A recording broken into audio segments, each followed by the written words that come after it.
ընկերներ, մեկ անգամ եւս հիշեցնեմ, բոլորդ ունենալու եք հարց տալու հնարավորություն, ուստի խնդրում եմ առաջին շրջանում մեկական հարց տալ, որպեսզի ձեր մյուս գործընկերները եւս իրենց հարցերը ուղղեն, շնորհակալություն, նաեւ մենք ուղիղ եթերում ենք, այս ասուլիսը հենց հիմա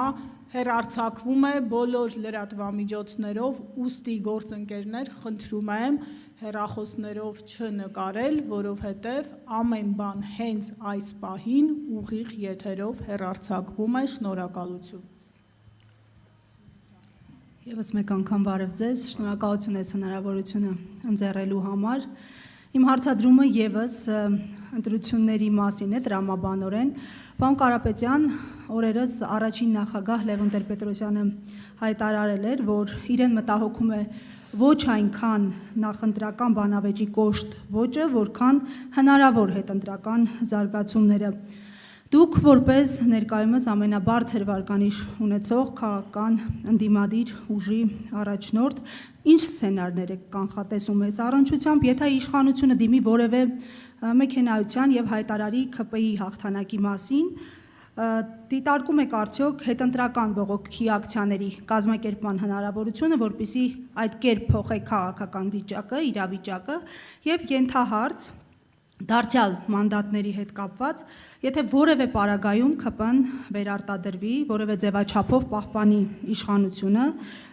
ի վերջո, խնդրում եմ հստակեցնել, վերցնելու եք մանդատները, թե ոչ, եւ որ դեպքում հնարավորություն կհամարեք չվերցնել կամ վերցնելը եւ չվերցնելու դեպքում քաղաքական ճգնաժամի ստեղծման հնարավորությունը։ Դուք մոտավորապես նույն հարցը տվեցիք, Լևոն Տեր-Պետրոսյանի մասով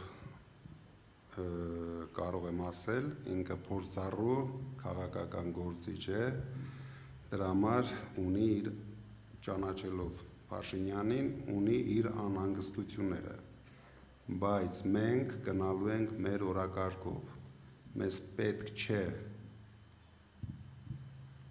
տարբեր օրակարգների մեջ մասնակցել, մենք գնում ենք մեր օրակարգով,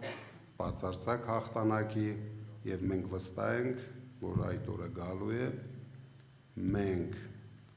ստանալու ենք հաղթողի մանդատը եւ ձևավորելու ենք կառավարություն։ Բայց նաեւ պատրաստ եք հետընտրական զարգացումների,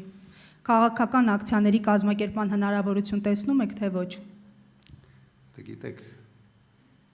հիմա այսօր մենք քննարկենք, թե ինչ է լինելու ընտրությունից հետո դրանից 1 ամիս հետո դրանից 5 ամիս հետո, եկեք մենք սևեռվում ենք ընտրության, նախապատրաստվում ենք եւ գնում ենք ընտրությունների։ Մենք հիմա դրա մասին պետք է մտածենք։